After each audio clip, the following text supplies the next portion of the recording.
All right, hi everyone. Uh, Thanks for joining us again here for Job Search Strategies. Um, we're I'm joined by my colleague Chris Smith. Chris, would you like to just sort of briefly introduce yourself?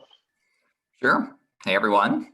I'm Chris. I run the postdoc office here at NC State and work with Joe and the rest of the professional development team in the grad school. I've been in this role for a year and a half. Before this, I was a postdoc doing neuroscience research. So I'm a neuroscientist by training. And I guess I've thought a lot about career exploration as a postdoc and now in this role. So I'm here to help Joe talk about that with you all. All right, thanks. And once again, welcome everyone to Job Search Strategies. So we're going to go ahead and get started.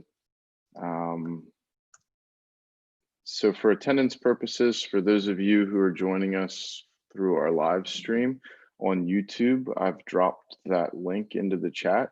And then I've also dropped the link into our Zoom channel. So make sure that you sign in so that we can keep track of attendance. All right, so we just wanted to sort of begin this presentation by going over ways to participate, because this is a little bit different than our speaker presentations. So we are going to offer discussion and try to get you engaged. This is an interactive workshop. So we've designed some interactive elements for this so that you can participate and engage with us and engage with the material. The way to do that is to type in and use the chat function, your answers as well as your questions. And on both platforms, we have teams that are monitoring them, and so that they can keep us apprised of your questions and things, and also your discussion as we move forward. All right, so the agenda today is that we're going to start with our self-assessment activities. Then we're going to move into a discussion of resources that we'd like you all to take a look at. And we will post this PowerPoint and provide it to all participants that are part of the email list and registered. So no worries. And then we'll follow all of that with a Q&A session. So there's 3 different activities that we want to do in terms of our self-assessment. That's the dashboard activity to sort of help you with your self-awareness, and then work view and life view, and then the multiverse activity. So Chris, would you like to maybe talk a little bit about the sort of career exploration roadmap and where this starts, or why we're starting here with self-assessment? Sure. So we can't take credit for this. We borrowed this from UCSF in their MIND program, but I think this is a nice overview of what career exploration looks like, really. I mean, it kind of starts with knowing yourself, and we'll talk a little bit about that. And eventually, after you have kind of figured out who you are and what you value, you'll need to investigate where that might fit in terms of a career. And that's where we get into these reflection questions, thinking about fit, synthesizing what you learned about different career options with what you want out of your career in your life. And then you may have to reassess. So that's the top light blue part. You might have to come back and reinvestigate, because what you thought a position was like isn't what it really was after you talk to people in the role. But eventually, with enough loops through the investigating, reflecting, and synthesis, you'll hopefully come to a career plan, and that's where you'll be on that little purple part at the bottom where you'll start to implement the plan. So you'll know what makes you competitive for different careers of your choosing, and how can you build the skills you need to be successful as you approach that finish line of your first career. But yes, it all starts back at the beginning with self-assessment. Great. Right, so we have a couple activities planned today that are going to help you with self-assessment. But before we begin with the activities, we just wanted to sort of outline our goals and our outcomes for the session. And so when we think about goals as a professional development team, our goals are sort of like more long-term. That is like things that you can take away from the workshop that aren't immediately present. but that will be like more high impact and stay with you throughout the duration of your career. With that in mind, our goals for this particular workshop are for you to understand the value of career exploration, and for you to understand the critical role that self-awareness plays in career exploration. And then our outcomes, when we think about outcomes, we're really talking about the sort of deliverables or the things that you can take away immediately from the presentation. And so the things that we're hoping that you take away today are completing the activities. If you can't do them, we're only here for an hour, so we won't have time to fully do every activity. We would invite you to revisit these activities later on at the conclusion of the workshop. But at least for you to complete some of these activities and also to reflect on them, and then also to provide you with some resources to continue your career exploration. So Chris, I'll let you talk a little bit about the way in which we like to think about the ideal job and how you sort of come to the ideal job. Thanks, Joe. So a lot of this begins with self-assessment, as we talked about, and we'll talk about some of the different tools you can use, but this really thinking about what are your skills? So what are you good at? What are your interests, which is what do you want to do? So you might be good at, I don't know, writing computer code, but you may not enjoy that. So obviously we want to find an intersection of what you're good at, your skills, what you're interested in, what your values are, in the sense of, is what you're doing contributing to something you believe in or something that's important to you? And then all this is also layered in your personality. So do you want to be in a work environment where there's a lot of engagement and teamwork because you're sort of extroverted and find that enjoyable? Are you more interested in a role where you can be more independent and work on your own with a lot of autonomy? So kind of thinking about how all these overlap, how your personality overlaps with your skills, your interests and values will lead to a role where you can thrive, where you can be happy and feel like you're best using your gifts and abilities towards something you care about. Great. Thank you, Chris. So with that in mind, that is keeping in mind that we want to do a sort of self-assessment, and we want to be self-aware whenever we're starting our career exploration journey. Classically trained early modernist. So I have a quote from John Donne, be thine own palace or the world's thy jail. So where to begin? The place to begin is to sort of know where you are and to begin where you are right now. And so in order to do that, we'd like to sort of walk you through some activities today that will help you sort of take stock of where you are right now. So we have the first one. All of our activities come from Designing Your Life, How to Build a Well-Lived, Joyful Life, Bill Burnett and Dave Evans. And they begin with we've pulled out from the text 3 key activities that we'd like to do today that I think play a really important role and that folks write to them a lot about playing such a key role in their career exploration and life design. So the first activity is this dashboard activity, which is a sort of self-inventory. And what we're going to do is define each of these categories. So work, play, love, and health for you. And then we're going to ask you at the end to sort of tell us where you are right now. So Chris, do you want to maybe take work and then we'll just alternate? Sure. So obviously a big part of our lives is our work.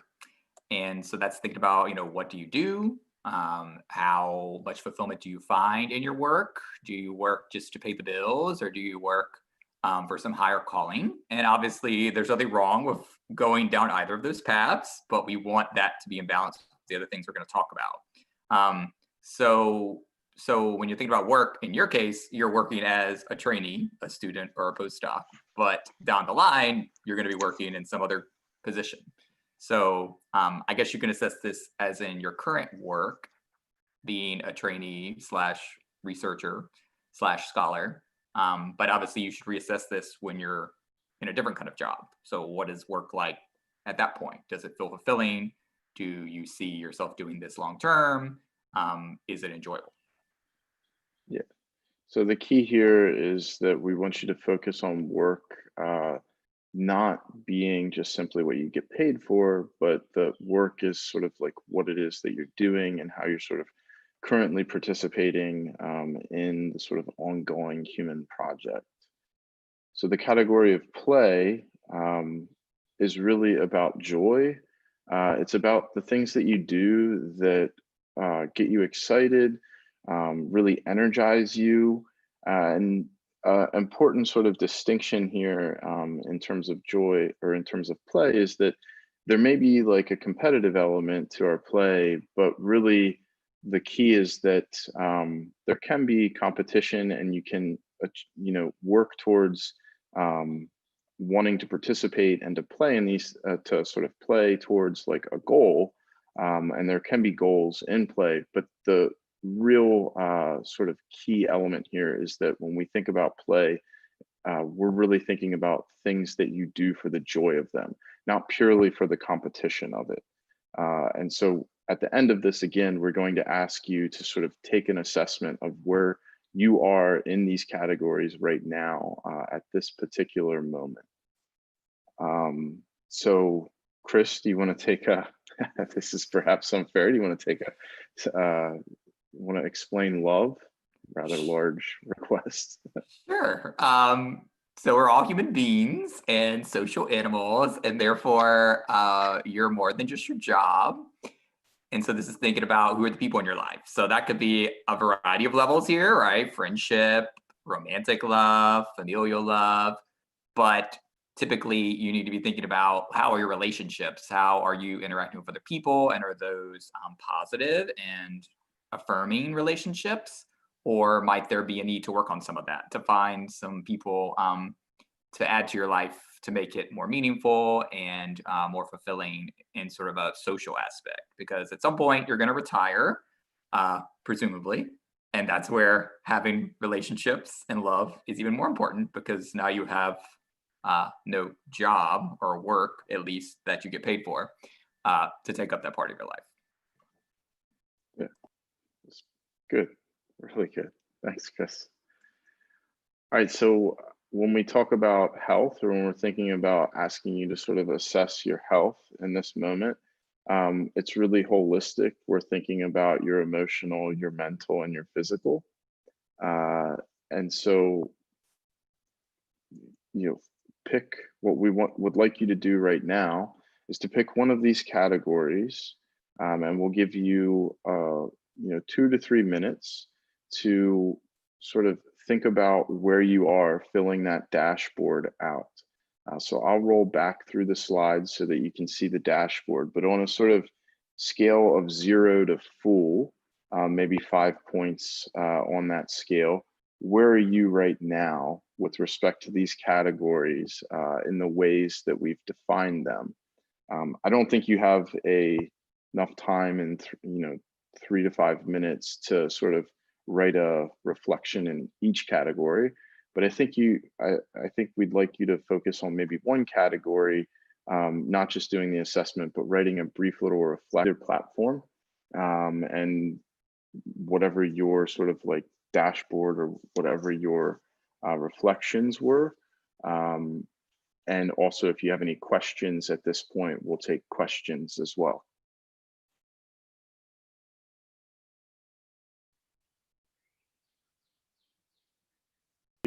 There's some other folks, again, chiming in that with their current situation, this dashboard is certainly being impacted, and we 100% agree. So we're gonna move forward to the next activity that we'd like to do with you all.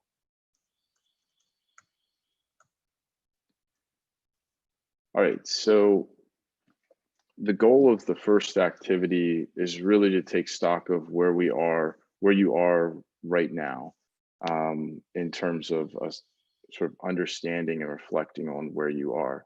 The goal of this activity is for you to write 250 words about your work view and your life view.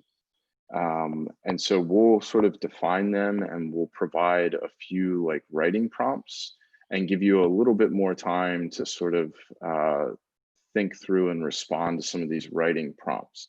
The goal here, that what we're aiming for in the activity, is to sort of do a little bit of a measure and analysis, and to see where there are complementary things leads to meaningful life choices being made.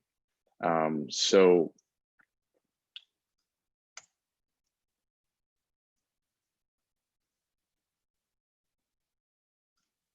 sorry, I went too far. All right, work. Chris, would you like to take work? Sure.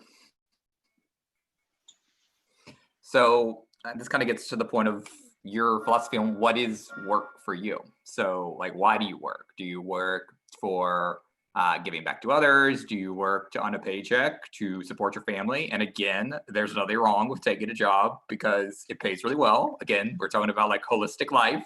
Sometimes that's what your work needs to be. But kind of thinking deeper about like, what is work for? Like, why do you work, right? What does it mean to you to do work? And thinking about how this relates to others, I think the most meaningful work is often work you do in service of something bigger than yourself, right? So what are you doing that contributes to society or community? And I think a lot of this is also how we frame what we do. I mean, I think it's easy sometimes to think what you do doesn't maybe have an immediate impact on people, but kind of framing as to what's the bigger purpose of what you're doing and how does it affect others. So thinking about, what defines meaningful work for you. We've kind of already said, like, where does money fit into all of this? And again, that may vary from person to person. So that's kind of, what this piece should think about. Sort of higher order, what is work? Where does money fit in? How does it contribute to society? And then, where do you see your own like experience and growth and fulfillment fitting into that? Yeah, I think the real piece here is like why work, like the importance, like why is it that you work, and what is it that you're trying to do with work in your life? What does meaningful work mean for you? So life is sort of the way that the authors talk about life view is the sort of ultimate concerns, sort of the big philosophical questions that as humans we've been asking for a very long time. Why are we here? What's the purpose? What's the role of justice? All the big sort of capital letters. Where does community fit in? Where does like a higher power fit in terms of like your life view? And the goal here is that we're all going to have different work views and different life views. But again, the goal is to think about how these things connect, right? So how your work and your life view are complementary, how they contrast, and where we might sort of connect them, and where we might have to think about some compromises being done. So we'll give you a few minutes. I'll roll back again. What we're looking for you to sort of to define the with helping young people. Someone that finds like new challenges rewarding, trying to connect that with helping young people. Really great.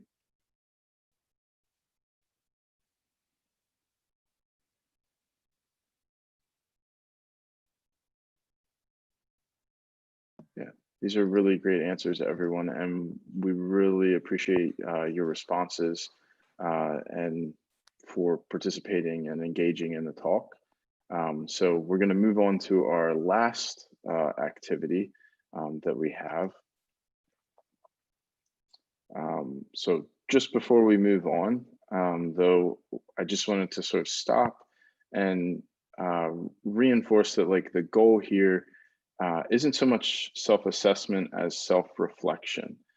That is like understanding that the goal behind these activities is that at any moment in your life, whether that is choosing, you have the opportunity to advance in your career, you're thinking about transitioning into industry, you're thinking about applying for a postdoc outside of your, like right after your PhD. The goal behind these activities are that these are things that you can do to help you sort of understand where you are. That is, that they're like orienteering activities. That is, they sort of, the way the authors talk about them are that they're a way for you to know your compass. That is, to like have a compass that is, no one knows you better than you. And so this is a way, these activities sort of allow you to form a compass that, through self-reflection, can help you not make, as John Donne sort of, returning to his quote, not make your life into a jail, but to be like extremely self-aware and reflective. So Chris, I really like this activity, but I'm gonna let you go ahead and lead us through it. It's the multiverse of your life. So Chris, go ahead. Sure. So this kind of comes out again of our Designing Your Life book. And basically the point of this activity is to realize that there's more than one meaningful life out there for all of us. And this is going to hopefully help you think about what those might be. So these are our 3 lives that you're going to think about in terms of like 3 to 5 years in the future. So our first one is basically your current plan. So it's like your life, but better. So what is the current plan? So obviously most of you are in training, but you have some like plan A that you're thinking about. So that might be in 3 to 5 years, you're an assistant professor or you're a research scientist at Pfizer or whatever. So thinking about what that life looks like, the like life where your things going according to plan, right? Life 2 will be our alternative timeline. So if the robots or AI took job 1 and you can't do that thing anymore, what does that future look like? So it's got to be something different than thing 1. So this is like plan A1 or A prime, or whatever you want to call it. And then life 3 is sort of our wild card bold timeline where you don't have to worry about making money, but you're just doing something because you enjoy it. And again, it has to be different than thing 1 and thing 2. And there's no judgment for thing 3. So it could be something crazy, like, I don't know, like you become a circus clown or something. But we want you to think about the 3 U's and really visualize like, what does that life look like for you in 3 to 5 years out? And what are you doing and how do you feel about it? So we're gonna like self-reflect on that for a while. And again, these 3 things should be different, not just derivations of the same thing. And the Designing Your Life people have polled students and found most people feel like they have 5 to 7 distinct lives in them that they would be equally happy doing. So again, the whole point of this is for you to start identifying what those lives, alternative lives, look like for you, and that there's more than just one life out there you could live and be fulfilled in.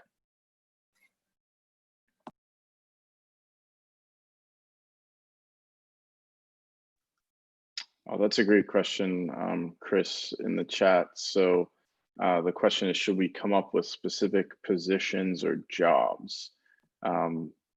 I think that's the idea here. The idea here is that you should come up. So if I were doing this, right, and it, the robots came and took professional development away and accelerate the industry away, my next one with no robots would be probably something along the lines of, so I train Brazilian Jiu-Jitsu. And so I would probably try to incorporate something in that.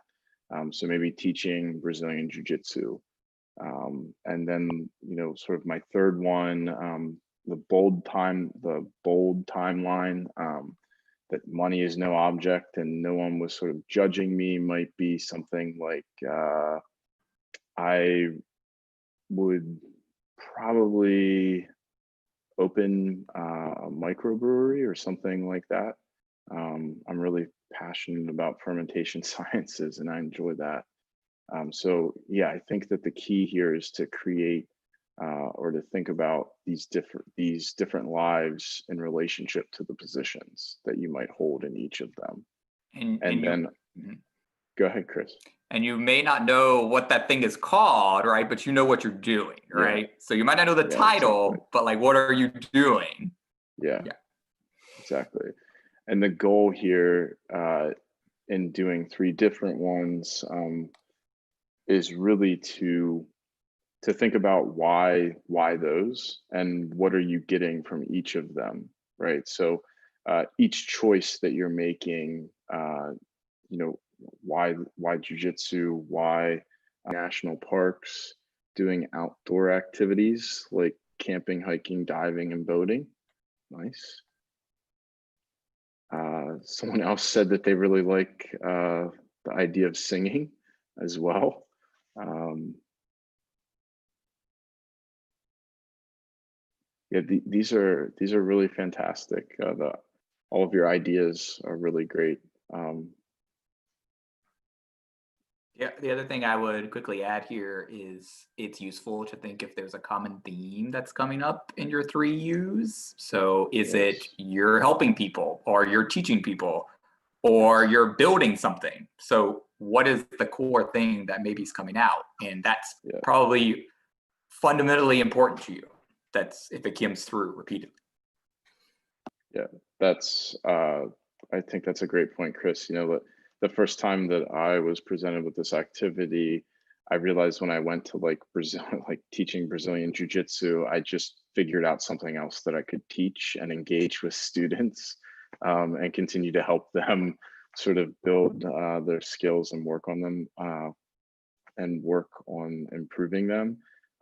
So yeah, I think that that's really important to sort of think about these three different lives, like some of the key themes that come out, and thinking about where they're, you know, what do they share, or what are they rather. All right, so these are all fantastic. I like.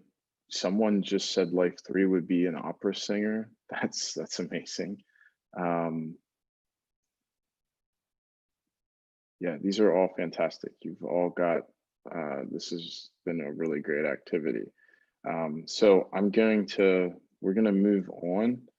Um, and so the goal behind this activity, right, is that whatever these are, even if you don't know the positions, someone out there is living the life that one of these lives that you've imagined. And so the idea behind this is that once you've sort of imagined these and you have this like ideation, that the next step would be for you to contact that person and to reach out for an informational interview, as we sort of refer to them as an informational interview. We only have the span of an hour here, and we want to get to the question and answer portion of the workshop.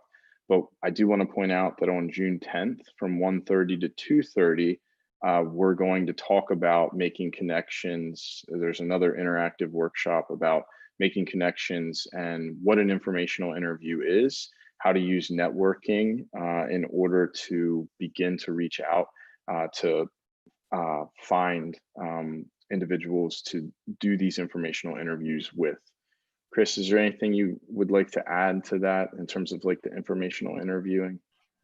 I mean, for the sake of time, I will go off on like a tangent. But I mean, I think the whole point is like it's very different what you imagine versus what it is. So the point of talking Yeah, to people in the role is to understand what is it really like in the role. And what you'll probably see is a role can look very different depending on who the employer is, right? So you could look very different being a software engineer at Facebook or Google if the culture is different. So the whole point of information is to figure out like what is it like to do the thing at a place, and to yeah, figure out where does it fit with what you expect it to be or what you value. So the only way you can do that is by talking to people who are doing the things in the real world. yeah. Yeah, I think that's key too. You know, as you begin your job search and you see you, hiring managers and HR recruiters come up with job descriptions, and quite often the day-to-day and what duties are being done in the day-to-day is not missing, but it's difficult to sort of read between the lines of what that role is and what's being done. And I think the informational interview is a great way to ascertain what that is. They're also, uh, I agree with you. We should continue to move on, but they're also great for like gap analysis as well, in terms of your professional development. All right, so we wanted to sort of offer a few resources that we think are very valuable, and that helped us put together this talk, but also we use when we talk with students about career exploration and career assessment and things. So the first one is a TED Talk that's done at Stanford by the authors of the text, who have these three activities that we just walked you through. The second one is Imagine PhD, which is for sort of skills assessment and career exploration for humanists and social scientists.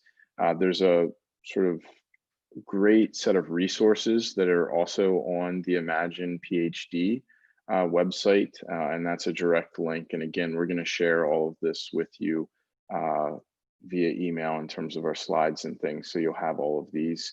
And then, Chris, do you want to talk about some of the IDPs? Sure. So there's a Chem IDP for our chemist in the audience. And then there's also a My IDP from Science Careers, which I can drop in the chat or we can put in the slides. It doesn't really matter. Yes. But those are both geared more toward people with scientific backgrounds, but it functions very similar to the Imagine PhD. So all three of those have built-in online skills and interest assessments you can do on your own time. All of these are free. And then they will map them onto potential career families or job families that you can explore more to see what is that thing. So this kind of gets to like, you may not know the title, but it will start to give you some idea about like, here are some jobs in this broad family of, someone said science communication. So like, what are jobs like in that thing? And you can explore further in to understand common position titles, what sort of national organizations are there for you to engage with to better, find people who do those things. So the Imagine PhD has a wealth of resources. The other two are good, but the Imagine PhD has a lot of extra resources to help you really delve into the careers, not just exploring them, but connecting with people that do them, to building the skills you need to be successful and to ultimately apply to them. So, but they're all great resources. Yeah, great. So we have a couple of questions I see in the chat that we can immediately turn to, which are about whether we're going to provide the slides. We will provide the slides and share everything with you in terms of the resources so that you can spend some more time doing all of this. This is a very sort of introductory workshop on career exploration, and it's with the hope and benefit that, in a few months, things can start to readjust and you can do these assessments again. So that's the goal of the activities. We're going to share the PowerPoint with all of you, as well as and it'll have links to all of the resources. Thanks everyone for joining us. We really appreciate it, and we appreciate your engagement. And we look forward to seeing you all at our next Zoom presentation later this week. It's been fantastic seeing everyone from across, all the graduate students from across the US and all of our academic partners joining our grad pack for job search strategies. This has been super energizing and exciting for